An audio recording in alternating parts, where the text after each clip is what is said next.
I'm going to ask a few more questions about the La Roulette because that's a business that went the whole journey from start to finish. Absolutely. So one interesting thing that comes up, and this can happen to any business, is some catastrophic thing happens like COVID, and then all of a sudden you're overnight you're in trouble. So what was going in your mind? Did you think of ways you could change La Roulette to make it take advantage of COVID in a sense? So obviously the business model you had of partying, that wasn't going to work when COVID was going on, but possibly you could turn it into maybe virtual parties, something like that. Like did something like that kind of a thought come to your mind, or what was your? Yeah, at that time I was feeling a lot of pressure because 6 months after COVID, I sold my company, right? My shares in the company. Right. No, but I'm talking about when COVID hit at that time. What did you? Exactly. Yeah. So this is important because of that reason. And the agreement was that they were going to give me 1/3 6 months before COVID, right? 1/3 it was going to be like in April, so when COVID started, and then 1/3 6 months after, right? And I needed that money to come to the US, pay for my education and all of that. Right. So they paid the first third, and I was very happy. Yes, I sold my shares. Yes, I'm going to the US. Amazing. I'm going to start this new company. All was positivism, right? Mm-hmm. Then COVID hit, and I was still positive, and I was like, "Oh, this doesn't matter. This is a matter of 2 weeks of lockdown. It's okay." So it's okay. Don't panic, anyone. And then the Colombian authorities like, "No, we're going to continue like this for another month."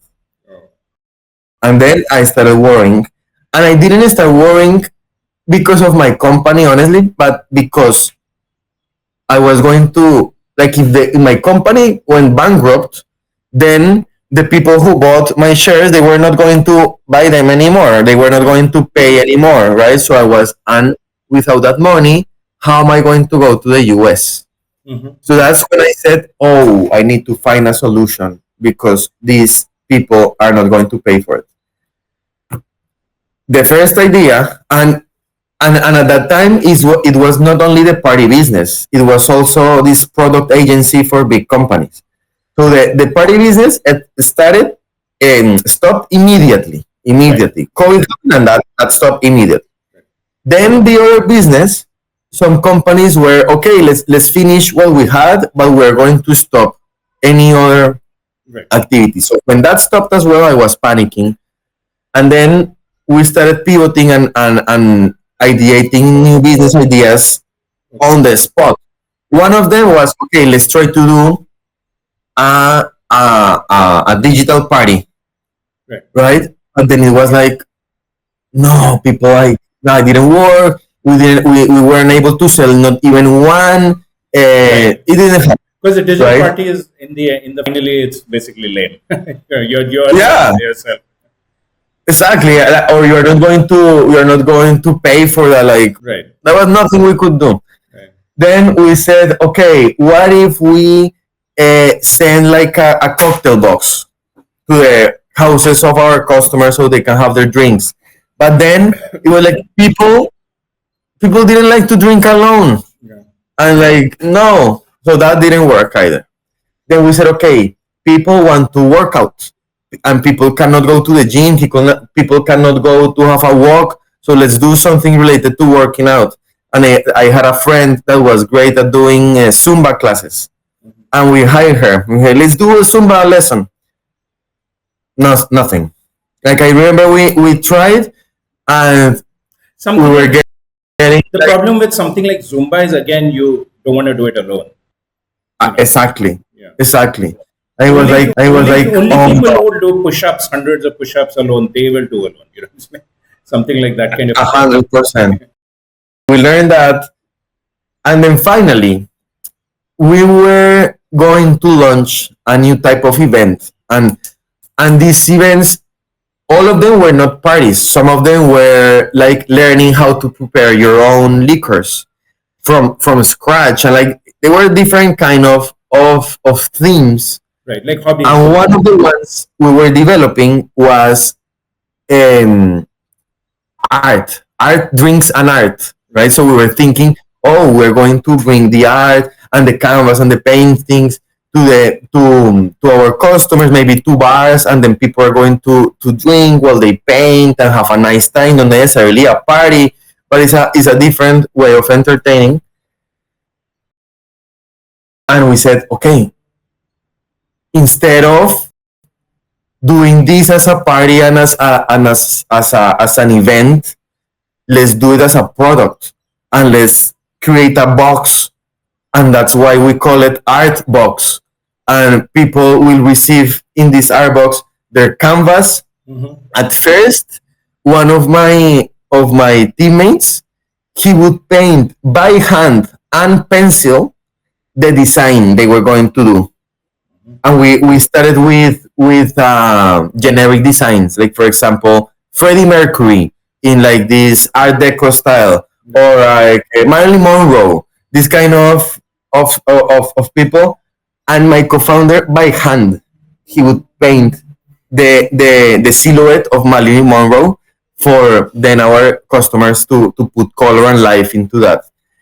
He spent 8 weeks and weeks doing that until we said, okay, this is working. That was like our MVP. That was working, and we started selling 5 a day, ten Nice. a day. I said, okay, nice, that's nice. Yeah. Then we team up with another company, and then they were doing it in mass scale. And I remember like one month we sold like 2,000 units of Beautiful. these boxes. Wow. I said, like, amazing. This was a great opportunity. People were not able to go out of their homes, and they were buying this like crazy.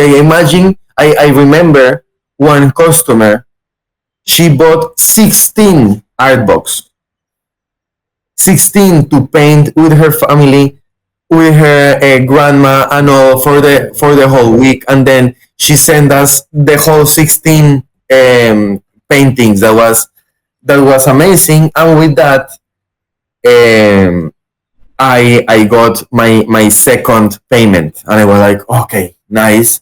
I got the second payment. I was ready to go to the US, and because of this pivot, is that I was Beautiful. Beautiful. So you have to take the the story situation. for the folks listening to this podcast, beautiful example of how you salvage this bad situation and pivot yourself out of it, and you make the bad situation work. Beautiful. That's Yeah, I think that in all difficult situations, there is always an opportunity. yeah. And I think, and sometimes people tell me like, oh, you were so lucky that you found this business idea during COVID. And I don't think I was lucky. Like I Right. don't believe in luck. I Right. believe in being highly prepared Right. and in visualizing the opportunity. So when it is in front of you and you are highly prepared, you can take that opportunity at the right time.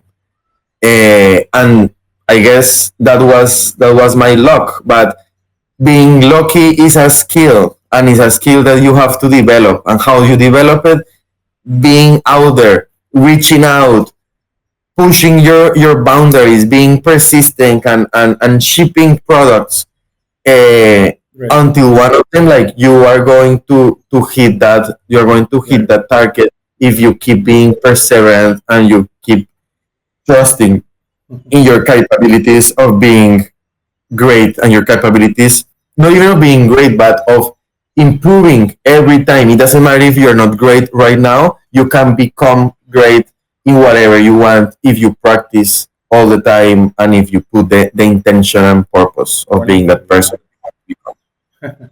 No, that's beautiful. That was just a perfect example of uh, you know uh, getting out of a bad situation. So let's get to Meroo now. So I guess you're still at the idea stage. Is that right? Or Not anymore, not anymore. And that exciting part of the idea stage is over. Now I'm in the difficult part of that product market fit. So I'm launching a beta today. Today, Beautiful. I'm releasing that data with a closed group, and then in a couple of weeks or 1 month, depending on the feedback we get, we're going to launch a live version of the beta. And currently, what we are doing is reaching investors, showing this beta. This is a moment of high ambiguity, high stress, uh, a lot of no's, and you have to get used to that, especially if your company is venture backed company. Probably you have to reach out to more than 100 investors to get one check. So have you got investor already or not yet? It's still I got a check from NYU. NYU. They NYU invested. Uh, Currently, I have other investors interested, but nothing committed yet. Right. They are going to take a look at the beta. They want to test the beta. Something that is important to know, that of course every entrepreneur knows, but I was underestimating, is the importance of traction. Yes. Like honestly, when I started fundraising or reaching out to investors, I thought I am great. I am a second time founder. This is a great idea. I have a lot of skills. My team is very good. The market is awesome. I was super convinced that I was going to get my round in a couple of months. Mm-hmm. And I even resigned to my previous job, right? But in fact, and especially with the market conditions right now, racing without validation is Yes. super hard, Yes. Yes. Yes. right? And it has been super challenging for me emotionally. It has been a roller coaster. Like what I told you at the beginning, Mm-hmm. is like you start sometimes even doubting about yourself, doubting about your company, your idea. Uh, you start thinking like I am not going to make it. But those are the key moments Right. where you need to like change your mindset and keep trust in yourself, because if you don't have that confidence in yourself, how is an investor or a prospective employee going to have confidence in yourself, right? So it's staying there. I remember like two months ago, I was having a lot of doubts on myself, on my company, and now I'm feeling very positive on my chances of getting the round closed. So Mm-hmm. it's a matter of a lot of patience, and I think Absolutely. that has been the biggest learning on my side, because I like things fast, and I think that we entrepreneurs, we are results oriented most of the times. We want to make things happen, and when things are not happening, it Right. can get tough. It's very tough. But important things take time, take effort, Yes. and you have to know that you need an endurance to make it happen. That, absolutely. I just on the note of investors, see, I'm as of now, I'm pardon me, being physically in India, I'm interacting more with Indian investors, and eventually I will make a trip to the US and interact with US investors as well. That's something I'm planning to do. But what Indian investors are even more careful with the money, you can say.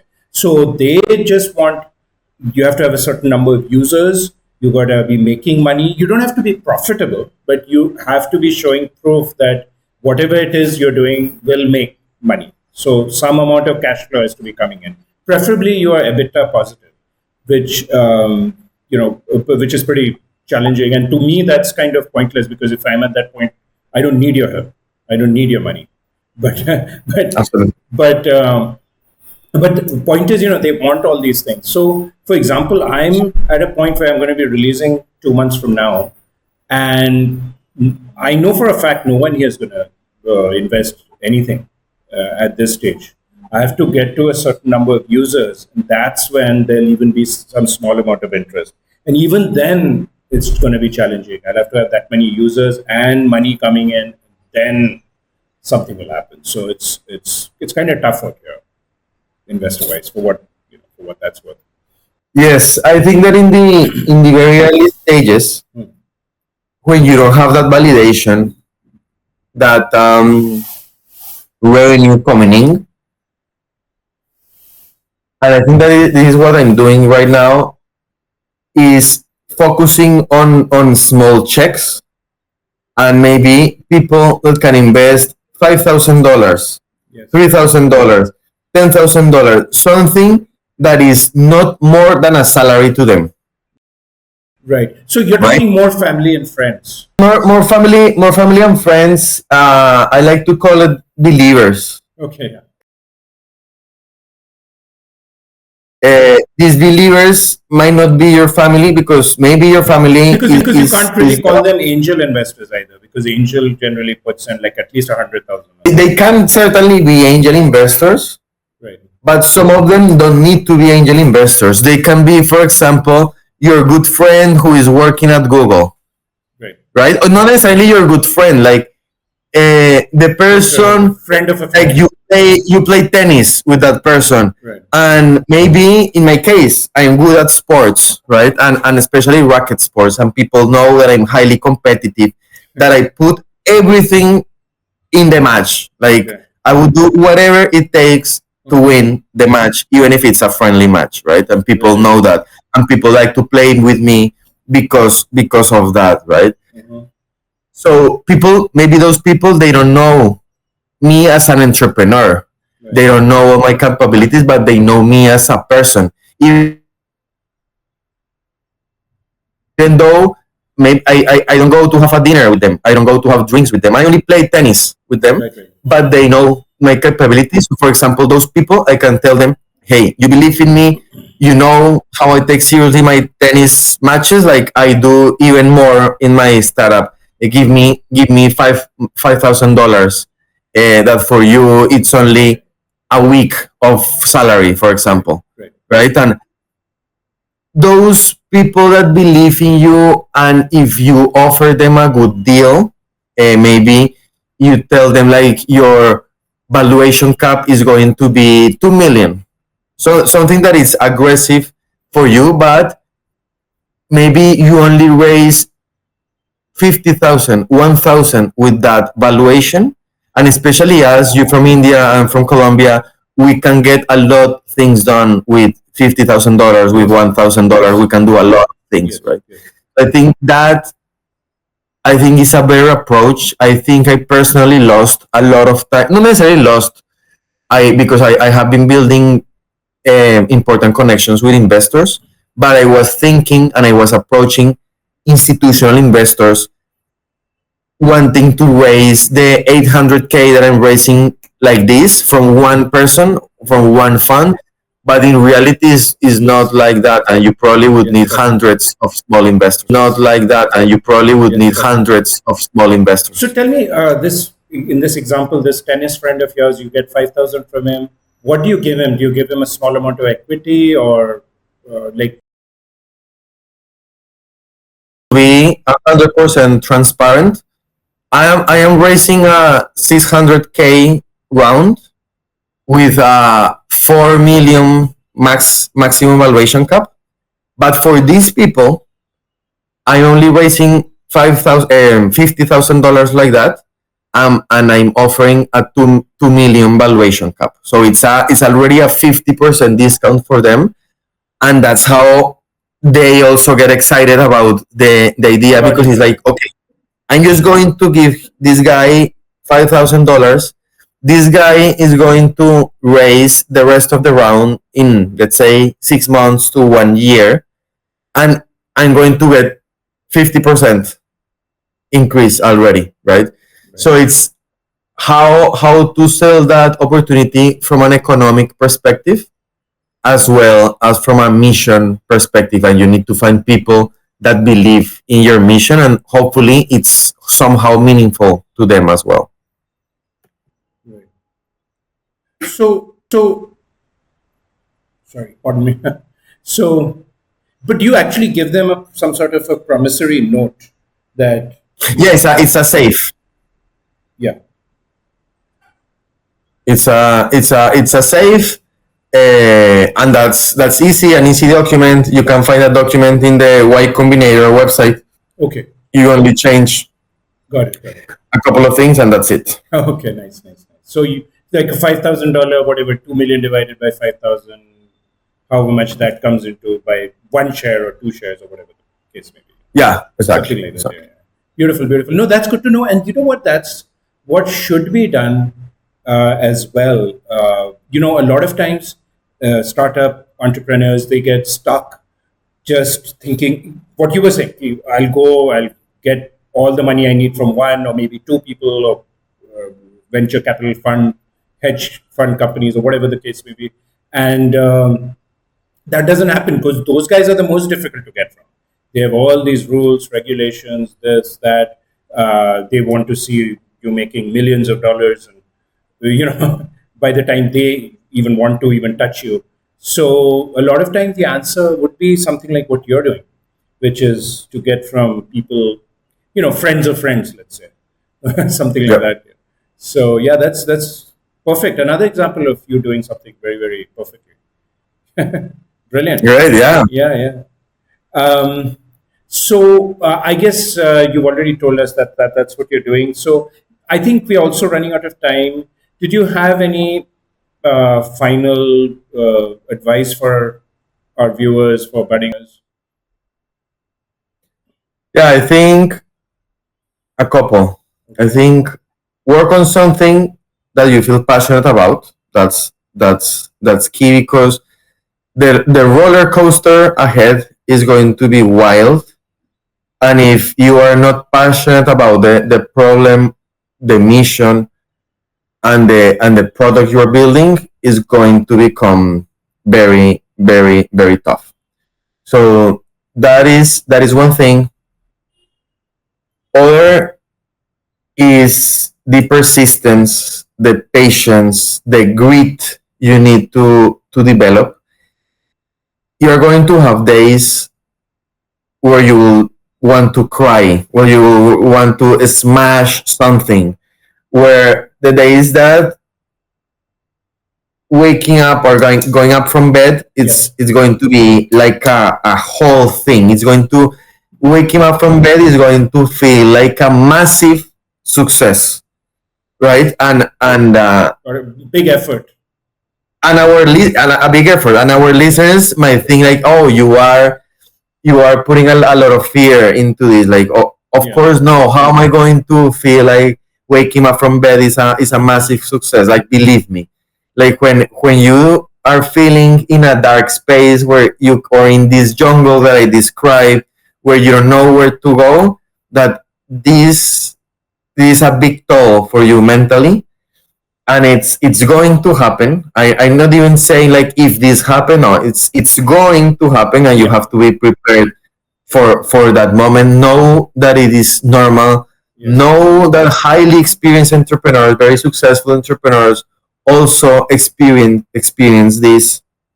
And here, the lesson is not to avoid experiencing that, but it's how you live with it, how you accept that you are experiencing a difficult moment, and how you get support, how you build your confidence in yourself, how you may experience one bad day, but the next day, how you make it better, how you wake up better, how you increase your levels of confidence in yourself. That is going to be key.